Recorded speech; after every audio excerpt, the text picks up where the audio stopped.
मेरे प्यारे देशवासियों, मैं आज देश के सामने एक चिंता, एक चुनौती के संबंध में आगाह करना चाहता हूं। षड्यंत्र के तहत, सोची समझी साजिश के तहत देश की डेमोग्राफी को बदला जा रहा है। एक नए संकट के बीज बोए जा रहे हैं और ये घुसपैठिए मेरे देश के नौजवानों की रोजी रोटी छीन रहे हैं। एक घुसपैठिए मेरे देश की बहन बेटियों को निशाना बना रहे हैं। ये बर्दाश्त नहीं होगा। ये घुसपैठिए भोले भाले आदिवासियों को भ्रमित करके उनकी जमीनों पर कब्जा कर रहे हैं। ये देश सहन नहीं करेगा। और इसलिए मेरे प्यारे देशवासियों, जब डेमोग्राफी परिवर्तन होता है, सीमावर्ती क्षेत्रों में डेमोग्राफी में परिवर्तन होता है, तब राष्ट्रीय सुरक्षा के लिए संकट पैदा होता है। देश की एकता, अखंडता और प्रगति के लिए ये संकट पैदा, सामाजिक तनाव के बीज बो देता है। और कोई देश अपना देश घुसपैठियों के हवाले नहीं कर सकता है। दुनिया का कोई देश नहीं कर सकता है, तो हम भारत को कैसे कर सकते हैं? हमारे पूर्वजों ने त्याग और बलिदान से आजादी पाई है, हमें स्वतंत्र भारत दिया है। उन महापुरुषों के प्रति हमारा कर्तव्य है कि हम हमारे देश में ऐसी हरकतों को स्वीकार न करें। उनकी सच्ची श्रद्धांजलि होगी। और इसलिए मैं आज लाल किले की प्राचीर से कहना चाहता हूं, हमने एक हाई पावर्ड डेमोग्राफी मिशन शुरू करने का निर्णय किया है। ये मिशन, इस मिशन के द्वारा ये जो भीषण संकट नजर आ रहा है, भारत पे मंडरा रहा है जो संकट है, उसको निपटाने के लिए तय समय में सुविचारित, सुनिश्चित रूप से अपने कार्य को करेगा। उस दिशा में हम आगे बढ़ रहे हैं। मेरे प्यारे देशवासियों, कल जन्माष्टमी का पावन पर्व है। भगवान श्री कृष्ण का जन्मोत्सव देश में मनाया जाता है। साथियों, जब मुझे भगवान श्री कृष्ण याद आते हैं तो हम देख रहे हैं कि पूरे विश्व में आज युद्ध के तौर तरीके बदल रहे हैं। हमने देखा है कि भारत युद्ध के हर नए तौर तरीकों को निपटने में समृद्ध है। हमने ऑपरेशन सिंदूर में दिखा दिया है। टेक्नोलॉजी में जो भी महारत थी, पाकिस्तान ने हमारे सैन्य ठिकानों पर, हमारे एयरबेस पर, हमारे संवेदनशील स्थानों पर, हमारे आस्था के केंद्रों पर,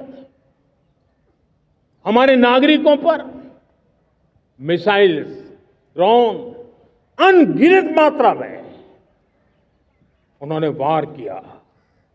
देश ने देखा है। लेकिन देश को सुरक्षित रखने के जो प्रयास पिछले 10 साल में हुए हैं, उस ताकत का परिणाम था कि उनके हर हमले को हमारे जाबाजों ने और हमारी टेक्नोलॉजी ने तिनके की तरह बिखेर दी।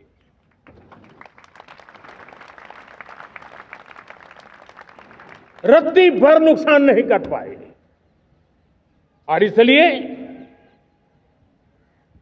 जब युद्ध के मैदान में टेक्नोलॉजी का विस्तार हो रहा है, टेक्नोलॉजी हावी हो रही है, तब राष्ट्र की रक्षा के लिए, देश के नागरिकों की सुरक्षा के लिए हमें भी, हमने जो आज महारत पाई है, वो महारत का और विस्तार करने की जरूरत है।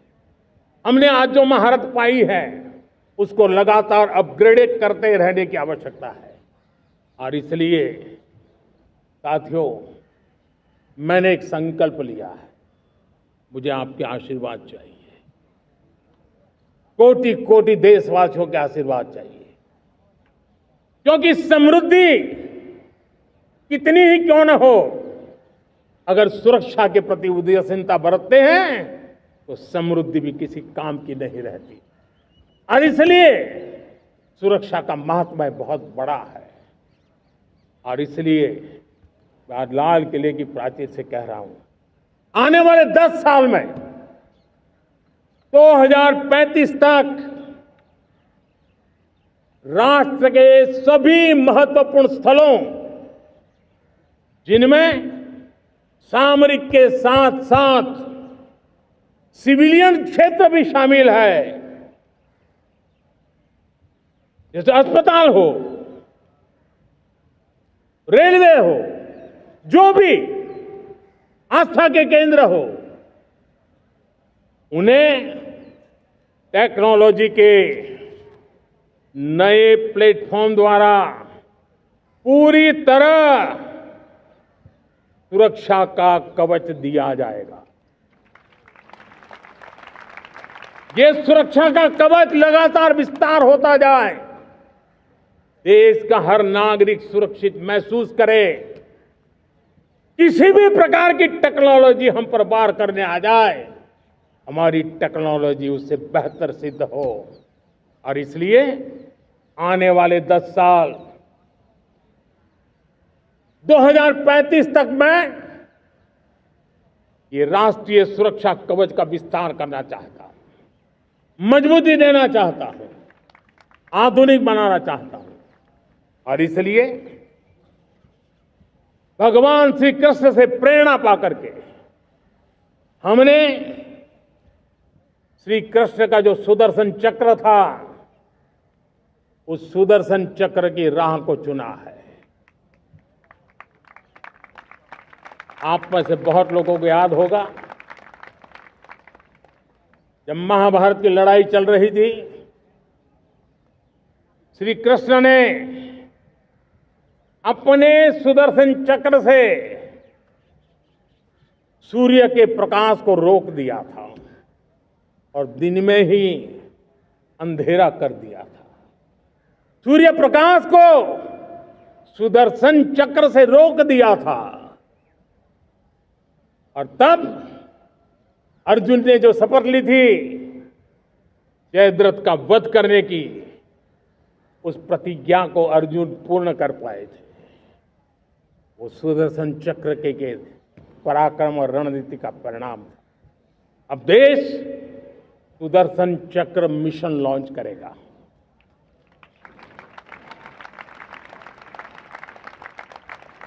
ये मिशन सुदर्शन चक्र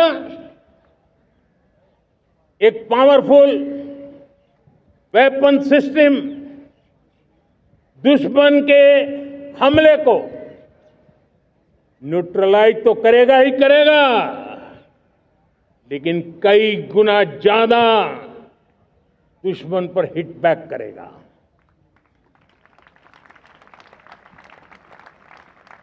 हमने भारत के इस मिशन सुदर्शन चक्र के लिए कुछ मूलभूत बातें भी तय की है। आने वाले 10 सालों में हम उसको प्रखरता से आगे बढ़ाना चाहते हैं। एक तो ये पूरी आधुनिक सिस्टम, इसके लिए रिसर्च, डेवलपमेंट, उसकी मैन्युफैक्चरिंग हमारे देश में ही हो, हमारे देश के नौजवानों के टैलेंट से हो, हमारे देश के लोगों के द्वारा बनी। दूसरा, एक ऐसी व्यवस्था होगी जो वॉरफेयर के हिसाब से भविष्य में क्या क्या संभावनाएं हैं, उसका हिसाब किताब लगा करके +1 की स्ट्रेटेजी वर्कआउट करेगी। और तीसरा, सुदर्शन चक्र की एक ताकत थी, वो बहुत ही प्रिसाइज, जहां जाना था वहीं जाता था और वापस श्री कृष्ण के पास लौट के आता था। हम इस सुदर्शन चक्र के द्वारा भी टारगेटेड प्रिसाइज एक्शन के लिए भी व्यवस्था को विकसित करने की दिशा में आगे बढ़ेंगे। और इसलिए युद्ध के बदलते तौर तरीकों में राष्ट्र की सुरक्षा, नागरिकों की सुरक्षा के लिए मैं बड़े प्रतिबद्धता के साथ इस कार्य को आगे बढ़ाने के लिए वचन देता हूं। मेरे प्यारे देशवासियों, जब हम लोकतंत्र की बात करते हैं, स्वतंत्र भारत की बात करते हैं, तब हमारा संविधान हमारे लिए सर्वोच्च दीप स्तंभ होता है, हमारा प्रेरणा का केंद्र होता है। लेकिन आज से 50 साल पहले भारत के संविधान का गला घोंट दिया गया था, भारत के संविधान के पीठ पे छुरा भोंक दिया गया था, देश को जेल खाना बना दिया गया था, आपातकाल लगा दिया गया था, इमरजेंसी थोप दी गई थी। इमरजेंसी के 50 साल हो रहे हैं। देश की किसी भी पीढ़ी ने संविधान की हत्या के इस पाप को कभी भूलना नहीं चाहिए। संविधान की हत्या करने वाले पापियों को नहीं भूलना चाहिए। और हमें भारत के संविधान के प्रति अपने समर्पण को और मजबूती देते आगे बढ़ना चाहिए। वो हमारी प्रेरणा है। मेरे प्यारे देशवासियों, मैंने इसी लाल किले से पंच प्रण की बात कही थी। मैं आज लाल किले से फिर से एक बार मेरे देशवासियों का पुनः स्मरण जरूर करना चाहता हूं। विकसित भारत बनाने के लिए न हम रुकेंगे, न हम झुकेंगे। हम परिश्रम की पराकाष्ठा करते रहेंगे और अपनी आंखों के सामने 2047 में विकसित भारत बना करके रहेंगे। मेरे प्यारे देशवासियों, हमारा दूसरा प्रण है कि हम हमारे जीवन में, हमारी व्यवस्थाओं में, हमारे नियम, कानून, परंपराओं में गुलामी का एक भी कण अब बचने नहीं देंगे। हम हर प्रकार की गुलामी से मुक्ति पाकर के ही रहेंगे। मेरे प्यारे देशवासियों, हम अपनी विरासत पर गर्व करेंगे। हमारी पहचान का सबसे बड़ा आभूषण, सबसे बड़ा गहना, सबसे बड़ा मुकुटमणि हमारी विरासत है। हम विरासत का गर्व करेंगे। मेरे प्यारे देशवासियों, इन सब के लिए एकता, ये मंत्र सबसे बड़ा शक्तिशाली मंत्र है। और इसलिए एकता की डोर को कोई काट न सके, ये हमारा सामूहिक संकल्प होगा। मेरे प्यारे देशवासियों, मां भारती के प्रति कर्तव्य निभाना ये पूजा से कम नहीं है, तपस्या से कम नहीं है, आराधना से कम नहीं है। और उसी भाव से हम सब मातृभूमि के कल्याण के लिए परिश्रम की पराकाष्ठा करते हुए 2047 विकसित भारत के लक्ष्य को पार करने के लिए अपने आप को अपा देंगे, अपने आप को झोंक देंगे। जो भी सामर्थ्य है, कोई भी अवसर को छोड़ेंगे नहीं। इतना ही नहीं, नए अवसरों को निर्माण करेंगे और निर्मित करने के बाद हम 140 करोड़ देशवासियों के सामर्थ्य से आगे बढ़ते ही रहेंगे, बढ़ते ही रहेंगे, बढ़ते ही रहेंगे। मेरे प्यारे देशवासियों, हमें याद रखना है, 140 करोड़ देशवासियों को याद रखना है, परिश्रम में जो तपा है, परिश्रम में जो तपा है, उसने ही तो इतिहास रचा है। परिश्रम में जो तपा है, उसने ही तो इतिहास रचा है। जिसने फौलादी चट्टानों को तोड़ा है, जिसने फौलादी चट्टानों को तोड़ा है, उसने ही समय को मोड़ा है। जिसने फौलादी चट्टानों को तोड़ा है, उसने ही समय को मोड़ा है। और समय को मोड़ देने का भी, समय को मोड़ देने का भी यही समय है, सही समय है। मेरे प्यारे देशवासियों, एक बार फिर आप सबको